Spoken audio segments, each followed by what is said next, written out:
다 함께 신앙 고백하심으로 예배 시작합니다. 전능하사 천지를 만드신 하나님 아버지를 내가 믿사오며 그 외아들 우리 주 예수 그리스도를 믿사오니 이는 성령으로 잉태하사 동정녀 마리아에게 나시고 본디오 빌라도에게 고난을 받으사 십자가에 못 박혀 죽으시고 장사한 지 사흘 만에 죽은 자 가운데서 다시 살아나시며 하늘에 오르사 전능하신 하나님 우편에 앉아 계시다가 저희로서 산자와 죽은 자를 심판하러 오시리라. 성령을 믿사오며 거룩한 공예와 성도가 서로 교통하는 것과 죄를 사하여 주시는 것과 몸이 다시 사는 것과 영원히 사는 것을 믿사옵나이다. 아멘. 요한복음 12장 3절에서 5절 말씀입니다. 마리아는 지극히 비싼 향유 곧 순전한 나드 한 근을 가져다가 예수의 발에 붓고 자기 머리털로 그의 발을 닦으니 향유 냄새가 집에 가득하더라. 제자 중 하나로서 예수를 잡아줄 가룟 유다가 말하되 이 향유를 어찌하여 300데나리온에 팔아 가난한 자들에게 주지 아니하였느냐 하니. 아픔을 품는 마음, 거룩한 낭비. 요한복음 12장 3절에서 5절 말씀입니다. 사람의 인생은 어찌 보면 오르막길과 내리막길의 연속이라 해도 과언이 아닐 것입니다. 높은 곳까지 오를 때도 있고 바닥으로 내려올 때가 있는데 인생은 그렇게 서로 연결되어 있습니다. 골짜기와 정상이 서로 연결되어 있단 말입니다. 사람들의 가슴 속에는 저마다 아픔의 셈이 있습니다. 다만 정도의 차이가 있을 뿐 이 세상에 아픔이 없는 사람은 하나도 없습니다. 어떤 사람에게는 상실의 아픔이 있고 어떤 사람에게는 배신의 아픔이 있는가 하면 인정받지 못한 아픔이 있습니다. 어떤 사람에게는 과거의 상처의 아픔이 있습니다. 아픔은 누구도 피할 수 없는 삶의 한 부분이기도 합니다. 낮과 밤이 있고 빛과 어둠이 있듯이 아픔과 회복은 우리 삶의 한 부분이기도 합니다. 문제는 우리에게 찾아온 그 아픔을 어떻게 반응하느냐 또는 어떻게 다루느냐에 있습니다. 피할 수 없는 아픔이라면 우리는 하나님의 자녀답게 잘 다루어야 합니다. 아픔을 잘 다룰 줄 아는 사람은 그 아픔의 고통을 바로 알고 아픔의 정체를 먼저 잘 파악할 줄 압니다. 성경은 아픔의 고통을 극복하기 위해 그 고통을 회피하지 말고 오히려 아픔을 조용히 바라보며 그 정체를 영적인 눈을 뜨고 발견하라고 당부하고 계십니다. 아픔이 찾아올 때 아픔을 바라보면서 아픔과 영적인 대화를 하시기를 바랍니다. 아픔의 고통을 원수로 생각하지 말고 친구처럼 껴안고 대화를 시작하면 아픔의 고통은 자신의 정체를 잘 드러내기 시작합니다. 성령께서 아픔의 영적인 의미를 깨닫도록 도와주실 줄 믿습니다. 아픔의 의미를 알게 되면 아픔을 통해 우리 주님께서 허락하신 그 깊은 뜻을 깨달아 알게 됩니다. 때로 아픔은 우리의 스승이기도 합니다. 아픔은 우리에게 영적인 교훈을 가져다 줍니다. 아픔은 우리를 변화시키고 우리를 성숙하고 겸손하게 합니다. 하나님 아버지께서 하나님의 자녀를 영적으로 성장시키시기 위해 허락하신 영적 훈련 중에 하나가 아픔의 고통일 때가 있습니다. 누구도 환영하지 않고 그 누구도 원치 않지만 아픔의 고통만큼 값진 영적 훈련은 이 세상에 없습니다. 예수님은 이 땅에 아픔의 고통을 껴안아 품기 위해서 내려오셨습니다. 예수님은 아픔의 고통을 피하거나 회피하지 않으셨습니다. 오히려 아픔의 고통을 당하시고 아픔을 껴안고 십자가에서 죽으셨습니다. 그런 까닭에 예수님은 아픈 고통 가운데 있는 사람들의 마음을 누구보다도 더 잘 이해하십니다. 아픈 고통 가운데 있다고 너무 낙심하지 마십시오. 피할 수 없는 고통이라면 오히려 하늘의 지혜대로 고통을 껴안아 친구로 삼으시는 하늘의 지혜가 넘쳐나시기를 축복합니다. 철이 철을 날카롭게 하는 것처럼 우리를 쓰러뜨리지 못하는 아픔의 고통은 우리를 더욱 강하게 할 줄 믿습니다. 우리를 더욱 빛나게 할 그러한 아픔의 고통일 줄 믿습니다. 오늘도 아픔 중에 있는 자신을 꼭 껴안아 주시고 아픔 중에 있는 이웃을 가장 큰 아픔을 품는 마음을 지니신 그리스도의 사랑으로 껴안아주는 저와 여러분 되시기를 축복합니다. 오래전 1956년 미국 전역에 아주 큰 충격을 준 사건이 하나 발생한 적이 있습니다. 선교사였던 짐 엘리엇을 비롯한 5명의 선교사들이 선교지에서 죽음을 당한 그러한 큰 사건이었습니다. 짐 엘리엇은 크리스천 명문 학교인 위튼 대학을 수석으로 졸업할 정도로 아주 탁월한 학생이었고 운동도 잘했고 교내에서도 리더로서 아주 뛰어난 학생이었습니다. 사람들은 이 탁월한 실력을 가진 그가 졸업 후 훌륭한 학자나 교수 또는 목회자가 되어 미국에서 사역을 할 것이라고 생각했습니다. 그러나 그는 자신의 사역을 놓고 오랫동안 기도하면 할수록 남미를 향한 하나님의 강하신 부르심을 깨닫게 되었습니다. 무슨 선교를 가느냐라는 이 질문에 대해 그는 오히려 왜 어떤 사람은 복음을 한 번도 듣지도 못하는데 다른 사람들은 2-3번 들어야 합니까? 이렇게 반문하며 에콰도르의 아주 악명 높은 부족인 아우카족에게 가기로 정했습니다. 그리하여 얼마 후 짐과 엘리자베스는 에콰도르 선교사로 부름을 받았고 그것에 도착한 뒤 1년 후에 에콰도르에서 결혼을 했습니다. 결혼 후 엘리엇은 그 하던 사역을 계속하면서 아우카주에게 들어갈 준비를 차근차근 해나갔습니다. 단 한 번도 외부 사람들을 받아들이지 않고 외부에서 사람이 들어오기라도 하면 무조건 죽여왔던 식인종들에게 복음을 전할 결단을 내린 것이었습니다. 그들을 만나자마자 목숨을 잃을 것이 너무나도 뻔한 그러한 상황이었는데도 말입니다. 여러분, 이 엘리엇의 결정에 대해 어떻게 생각하십니까?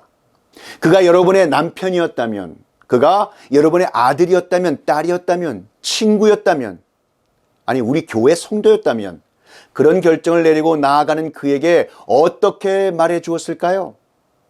가족이 아니라 그냥 아는 사이였더라도 절대 가지 말라고 아마 강렬하게 말렸을 것입니다. 너같이 유능한 인재가 왜 그런 무모한 짓을 하려고 하느냐? 아니 죽을 게 뻔한 그런 바보 같은 짓 하지 말고 여기서 목회나 해라. 내가 필요한 곳은 너무 많다. 제가 그의 친구였다면 분명히 이렇게 말렸을 겁니다. 당시 그의 친구들 역시 아주 강하게 말렸습니다. 그건 너무나 무모한 희생이야. 가면 죽을 게 확실한데 왜 가려고 해? 너의 결단은 존중하고 아주 훌륭하지만 이건 아니야. 절대 가선 안 돼. 그렇게 금방 죽는 것보다는 오래 살면서 복음을 계속 전하는 게 더 바람직한 일이지. 짐 엘리엇을 아끼는 사람들은 외부 사람이라면 무조건 죽이는 식인종들에게 가서 복음을 전하려는 그를 간곡히 말렸습니다.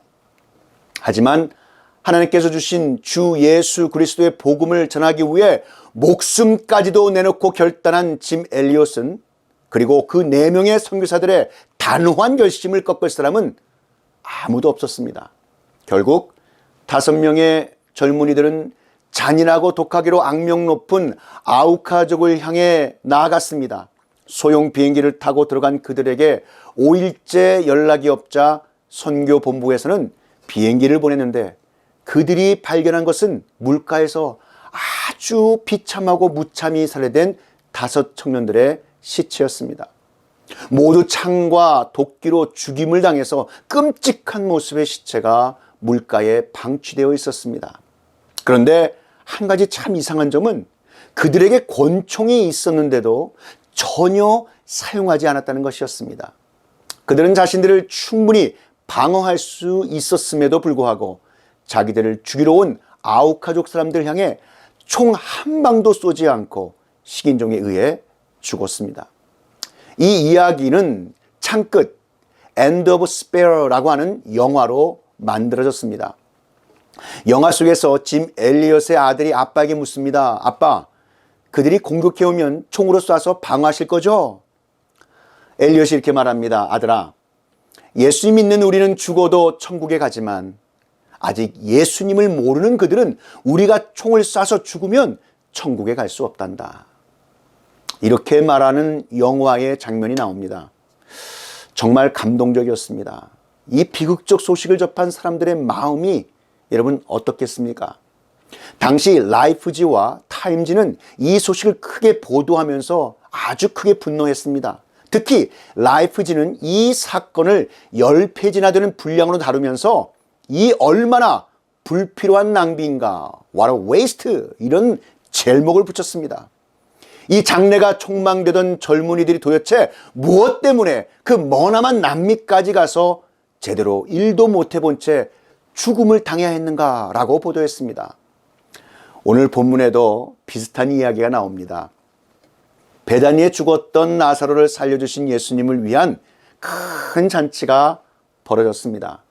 생명의 은인이신 예수님을 위해 상다리가 부러질 정도로 아주 푸짐한 음식을 차려놓고 동네 사람들을 다 불러서 큰 잔치를 벌였습니다. 그런데 잔치 도중 뜻밖의 사건 하나가 벌어졌습니다. 여러분, 본문 3절 말씀을 보시기 바랍니다. 마리아는 지극히 비싼 향유 곧 순전한 나드 한 근을 가져다가 예수의 발에 붓고 자기 머리털로 그의 발을 씻으니 향유 냄새가 집에 가득하더라. 아멘. 나사로의 누이 동생 마리아가 지극히 비싼 향유 순전한 나드 한 근을 가져다가 예수님의 발에 붓고 자기 머리털로 발까지 씻겨드렸습니다. 찬송가에는 비슷한 본문에 나오는 여인을 막달라 마리아라고 하는데, 여기 나오는 마리아는 막달라 마리아가 아니라 베다니의 마리아입니다. 마리아가 드린 향유는 당시 거의 1년치 노동자의 품삯에 해당되는 아주 가치가 있는 것이었습니다. 4절 5절에 보면 제자 중 하나로서 예수를 잡아줄 가룟 유다가 말하되 이 향유를 어찌하여 300데나리온에 팔아 가난한 자들에게 주지 아니하였느냐 하니, 당시 일반 노동자가 하루에 1데나리온을 벌었으니까 이것은 1년치에 해당되는 그러한 노동자의 여러분 삭시입니다. 요즘으로 하면 아마 2, 3만 불씩 되는 엄청난 것이었을 것입니다. 마리아는 자신의 전 재산이었을 그 귀한 향유를 예수 그리스도의 발에 그대로 다 쏟아 부었고 그 비싼 향유를 순식간에 다 소모했습니다. 게다가 주님의 발에 부어 땅에 다 흘러서 다시 주워 담을 수도 없었습니다. 여러분의 딸이나 아내나 동생이나 누나가 그렇게 했다면 어떻게 반응했을 것 같습니까? 야, 너 미쳤냐? 제정신이야? 이게 도대체 얼마짜리인데 그렇게 바보 같은 짓을 해? 아니, 결혼하려고 지금껏 모아온 것을 한꺼번에 다 날려버렸으니 너 이제 시집을 당했다. 아마 이렇게 화가 나서 소리를 질렀을 것이 분명합니다. 가룟 유다가 5절에서 한 말이 바로 그것입니다. 한마디로 말해서 이 얼마나 헛되고 무모한 낭비인가 라는 말입니다. 가룟 유다만이 아닙니다. 이와 비슷한 사건이 기록된 마태복음 26장을 보면 제자들도 그렇게 말합니다. 제자들이 보고 분개하여 이르되 무슨 의도로 이것을 허비하느냐. 이 말을 영어로 보면 Why this waste? 이것이 웬 낭비인가 라는 말입니다. 가룟 유다와 제자들뿐 아니라 거기 있던 대부분의 사람들이 그런 마음을 가졌습니다. 예수님을 섬기더라도 다른 방식으로 섬길 수 있는 것이 아닙니까? 예수님의 발을 딱 한 번 씻겨드리는 일에 그 비싼 향유를 한꺼번에 다 쏟아 부을 이유가 뭐가 있습니까? 그걸 팔아서 일부는 가난한 사람을 돕고 나머지는 예수님께 좋은 선물을 사드리든지 어떤 다른 방식으로 얼마든지 섬겨드릴 수도 있다는 그러한 생각의 말이었습니다. 그런데 그러한 마리아의 행동에 대해 정작 예수님은 뭐라고 말씀하셨습니까? 우리 본문에 나오는 7절 8절에 보시면 예수께서 가라사대 저를 가만히 두어 나의 장살날을 위하여 이를 두게 하라. 가난한 자들은 항상 너희와 함께 있거니와 나는 항상 있지 아니하니라 하시니라. 아멘. 가룟 유다는 마리아의 행동을 낭비라고 비판했지만 예수님은 마리아의 헌신을 아주 귀하게 여기셨습니다. 사람들의 눈에는 낭비처럼 보일 수도 있지만 예수님은 마리아의 거룩한 낭비의 행동이 진심 어린 사랑과 감사의 마음에서 나온 것을 잘 아셨습니다. 예수님은 마리아의 헌신과 섬김을 우리 죄 위에 십자가에 달려 죽으실 주님의 장사를 위한 것으로 참 잘했다, 그렇게 칭찬하신 것이었습니다.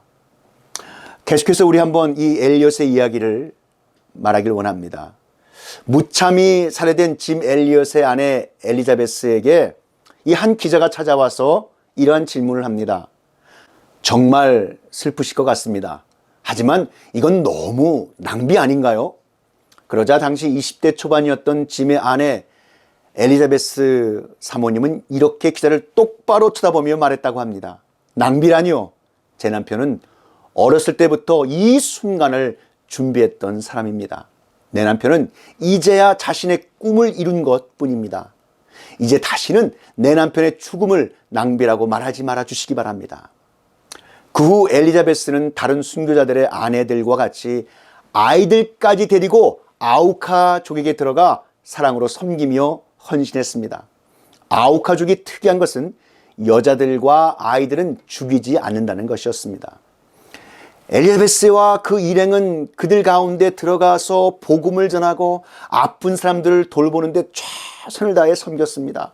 그러자 드디어 어느 날 아우카족의 추장이 엘리자베스에게 질문을 했습니다.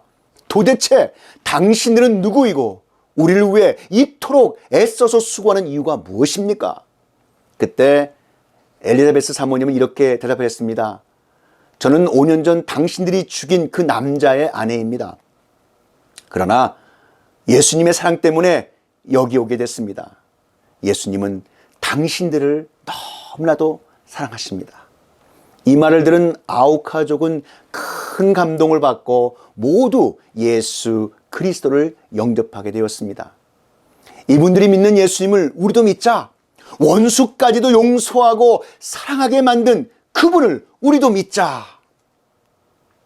짐 엘리엇을 죽인 청년은 나중에 아우카족 최초의 목회자가 되기까지 했습니다. 후에 미국에 와서 간증까지 했습니다. 그때는 자기들이 전혀 몰랐다고 했습니다. 그런데 더욱 놀라운 것은 순교한 선교사들의 자녀 중 2명이 바로 그 목사님에게 세례를 받게 되었습니다. 이게 어떻게 낭비입니까? 이런 일이 하나님의 역사가 아니고 무엇이겠습니까? 진정한 헌신인 거룩한 낭비의 가장 좋은 모델 중 하나가 바로 오늘 본문에 나오는 마리아의 헌신입니다. 마리아가 옥합을 깨뜨리고 헌신한 이 이야기를 통해 우리에게 주시는 중요한 메시지는 그럼 무엇일까요? 그 첫 번째, 진정한 거룩한 낭비인 헌신은 주변 사람을 의식하지 않는다는 것입니다. 사람 살펴가면서 헌신하는 것은 여러분 진정한 헌신이 아닙니다. 남들이 나를 어떻게 볼까? 남들이 어떻게 생각할까? 그런 건 헌신이 아닙니다. 좋은 평가를 의식하는 것도 헌신이 아닙니다. 더구나 남들의 부정적인 평가가 두렵기 때문에 몸을 사리고 있다면 그것은 더더욱 헌신이 아닙니다. 헌신은 오직 내가 사랑하며 원하는 그분께 전심으로 달려가 그분을 위해 몸을 던지는 것입니다. 옥합을 깬다는 것은 얼마나 스캔들이 많이 날 수 있는 그 당시 일이겠습니까? 그 당시에는 인터넷도 없고 모두 말로 하던 시대이니 더 말이 많았을 것입니다. 당시 예수님은 총각이었고 마리아는 아가씨였습니다. 게다가 옥합의 의미는 결혼하고 첫날 밤에 깨트려서 남편을 위해 사용하는 향유가 든 것입니다. 기름으로 치료할 때 쓰이기도 하고 향수처럼 쓰이기도 하는 것입니다. 그런데 그런 걸 예수님에게 깨트렸으니 말하기 좋아하는 사람들이 얼마나 떠들었겠습니까? 아니, 저들이 무슨 관계야? 비밀스러운 관계가 있는 게 아니야? 라고 하며 아마 말들이 많았을 것입니다. 그러나 그런 식으로 남들을 의식하면 여러분 헌신이 아닙니다. 주변을 의식하지 않는 것입니다. 누가 뭐라 하든 내 마음에 주님이 좋으니까, 주님을 사랑하니까. 여러분, 그렇습니다. 성경에 나오는 이사야 선지자가 부르심을 받았을 때 주변 사람들을 의식할 필요가 없었습니다. 부르심을 받은 대로 뛰어나가는 것입니다. 그때부터 헌신의 삶이 시작되는 것입니다. 사람들의 평가나 칭찬이 고려의 대상이 될 수 없습니다. 그게 바로 헌신입니다. 두 번째, 진정한 거룩한 낭비인 헌신은 계산하지 않습니다. 계산하는 사람은 헌신할 수 없습니다. 마리아가 향유를 부었을 때 300데나리온 어치라고 말하고 있습니다. 노동자의 하루 품삯이 한 데나리온이니까 300데나리온이면 대략 1년 품삯이 됩니다. 이건 남들이 볼 때 미친 짓입니다. 그러니 계산이 정확한 가룟 유다가 옆에서 보고 있다가 왜 허비하느냐라고 말합니다. 가난한 사람들에게 나누어 주면 좋지 않겠느냐고 비난까지 합니다. 그러나 그런 걸 계산하면 참된 헌신이 될 수 없습니다. 이렇게 하면 나에게 유리한 게 있는지, 이렇게 해서 내게 돌아올 것이 있는지, 내가 얻을 게 있는지, 그런 것을 따지는 사람은 참된 헌신을 할 수 없습니다. 계산하지 않고 그냥 해야 합니다. 이사야 선지자가 부르심을 받았을 때 하나님께서 그러셨습니다. 누구를 보내며 누가 우리를 위해 갈꼬. 그러자 그는 그 일이 어떤 일인지 물어보지도 않았습니다. 하나님, 그 일이 어떤 일인데요? 그 일이 제가 할 만한 일입니까? 그거 하면 저에게 유리한 일입니까? 그런 거 묻지 않고 그냥 무조건 제가 여기 있으니 저를 보내달라고 그렇게 간청합니다. 하나님께서 그래, 너 저기 가라 하실 때 계산하지 않고 무조건 가는 것입니다. 바로 그런 모습이 헌신인 것입니다. 믿음의 조상 아브라함 역시 너는 너의 본토 친척 아비의 집을 떠나 내가 내게 지시할 땅으로 가라라고 하신 명령에 대해 그는 그대로 길을 떠납니다. 어디로 갈지 알고 간 것도 아닙니다. 그냥 갔습니다. 괜히 믿음의 조상이 된 것이 아닙니다. 사랑하는 성도 여러분, 특히 이민자로 살며 신앙생활 속에서 왜 아픔이 없겠습니까마는 아픔을 품는 마음, 그 거룩한 낭비인 진정한 헌신을 통해 오직 하나님 아버지께만 영광 돌리시는 그러한 복된 삶 되시기를 우리 구주 예수 그리스도 이름으로 축원합니다. 다 함께 기도드리시겠습니다.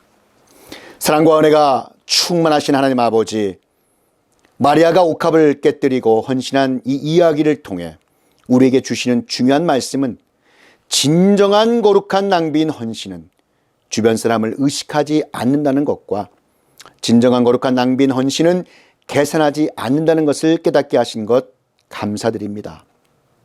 아픔을 품는 마음, 거룩한 낭비인 진정한 헌신을 통해 오직 하나님께만 영광 돌려드리는 복된 하나님의 자녀들이 다 되게 하여 주시옵소서. 이 모든 말씀 우리 구주 예수 그리스도의 이름으로 기도하옵나이다. 이제는 우리 구주 예수 그리스도의 구속의 은혜와 만극하신 하나님 아버지의 그 크신 사랑하심과 성령 하나님의 감화 감동 위로교통 충만케 하심이 아픔을 품는 마음, 거룩한 낭비인 헌신의 말씀이 증거되는 곳곳마다 이제로부터 영원히 함께 있을지어다.